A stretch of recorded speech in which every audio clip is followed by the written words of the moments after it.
नमस्कार बंधुरा बनी रान्नाघरे आपनादेर सबाइके स्वागत जानिए आज आबारो चले एसेछि आरो एकटा रेसिपि निये आपनादेर सामने। आज आमि तैरी करब कुल्फी मालाई। बाड़ीते सहजेई आपनारा एई कुल्फी तैरी करे खेते पारेन, खेते खूबई सुंदर लागे। तो चलुन देखे निई किभाबे तैरी करे नेब कुल्फी मालाई।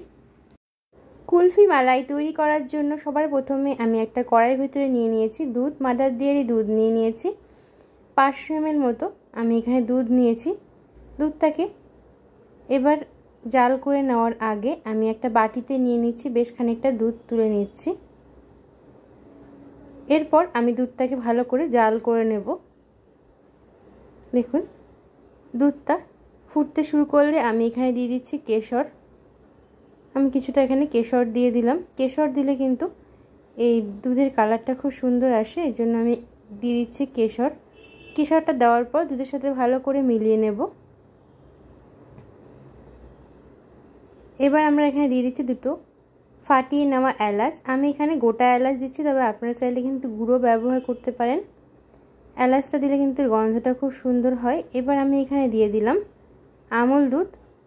10 টাকার যে আমুল দুধগুলো হয় আমুল দুধের প্যাকেট, আমি সেই এক প্যাকেট আমুল দুধ আমি এখানে দিয়ে দিলাম। দিয়ে এবার অনবরত নাড়াচাড়া করে ভালোভাবে দুধের সাথে আমুল দুধটাকে মিশিয়ে নিতে হবে। দেখুন আমুল দুধটা কিন্তু ভালোভাবে আমাদের মিশে গেছে। এবার আমরা এখানে দিয়ে দেব মিষ্টি। চিনি আমি এখানে দিয়ে দিলাম 4 চামচ মতো চিনি এখানে দিয়ে দিচ্ছি। তবে এখানে মিষ্টিটা আপনাদের স্বাদ অনুযায়ী ব্যবহার করবেন। যতটা আপনারা চিনি পছন্দ করেন বা মিষ্টি পছন্দ করেন ততটাই কিন্তু এখানে ব্যবহার করবেন। এবার চিনি দেওয়ার পর আর ভালোভাবে জাল করে নেব দুধটাকে। এবার আমি যে ঠান্ডা দুধটাকে তুলে রেখেছিলাম এই দুধের ভেতরে দিয়ে দিলাম 1 চামচ কর্নফ্লাওয়ার। কর্নফ্লাওয়ারটা ভালো করে গুলে নেব। কর্নফ্লাওয়ারটা কিন্তু ঠান্ডা জলেই মিলিয়ে নিতে হবে এভাবে। এবার এদিকে দুধটাও কিন্তু অনেকটাই জাল হয়ে এসেছে, অনেকটা কিন্তু কমে গেছে। এবার এই দুধের ভেতরে আমরা দিয়ে দেব যে কর্নফ্লাওয়ারটা গুলে রেখেছিলাম, সেই কর্নফ্লাওয়ারটা আমরা এখানে দিয়ে দিচ্ছি। কর্নফ্লাওয়ার দেওয়ার ফলে কিন্তু দুধটা অনেকটাই গাঢ় হয়ে যাবে, আর এই কর্নফ্লাওয়ার দেওয়াতে কিন্তু আইসক্রিমটা ভালোভাবে জমবে। কর্নফ্লাওয়ার দেওয়ার পর দুধটাকে অনবরত নাড়াচাড়া করতে থাকতে হবে, নাহলে কিন্তু নিচ থেকে লেগে যেতে পারে। এর জন্য অনবরত নাড়াচাড়া করতে থাকতে হবে। এরপর আমি এখানে দিয়ে দিচ্ছি আমন্ড আর কাজু আমি কুচিয়ে রেখেছিলাম। আমি এখানে 4টে আমন্ড আর প্রায় 5-6টা মতো কাজু আমি কুচিয়ে রেখেছিলাম ছোট ছোট করে। এবার আমি এটা দুধের ভেতরে দিয়ে দিয়েছি। দিয়ে এবার আবারও আমি মিনিট 2 ফুটিয়ে নেব, তাহলে কিন্তু আমাদের এই মালাইটা দুধের মালাইটা একদম তৈরি হয়ে যাবে। এভাবে অনবরত নাড়াচাড়া করতে থাকতে হবে। দেখুন অনেকটাই কিন্তু দুধটা কমে এসেছে। এবার আমরা গ্যাসের ফ্লেমটাকে অফ করে ঠান্ডা করে নেব দুধটাকে।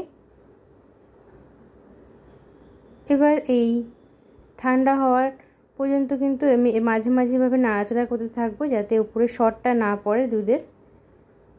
দুধটা ভালোভাবে ঠান্ডা হয়ে গেছে। এবার আমরা যে ভেতরে যেই আমি এলাচটা দিয়েছিলাম এলাচটাকে তুলে আমি ফেলে দিচ্ছি, না হলে কিন্তু এলাচটা মুখে পড়লে ভালো লাগবে না, এর জন্য আমি ফেলে দিলাম। এবার আইসক্রিমটা জমানোর জন্য আমি এখানে কফি কাপ নিয়েছি। আমি এই কফি কাপের মধ্যে কিন্তু আইসক্রিমগুলোকে জমাবো। তবে আপনারা চাইলে কিন্তু এখানে আইসক্রিম মোল্ড ব্যবহার করতে পারেন, বা আপনাদের বাড়িতে স্টিলের কোনো বাটি বা প্লাস্টিকের বক্স থাকলে এর ভেতরেও কিন্তু মালাইটা জমাতে পারেন। আমি এই কফি কাপের মধ্যেই আমি জমাবো। এর জন্য একটা হাতার সাহায্যে আমি সমস্ত কফি কাপের মধ্যে দিয়ে দিচ্ছি মালাইটাকে ভর্তি করে আমি দিয়ে দেব।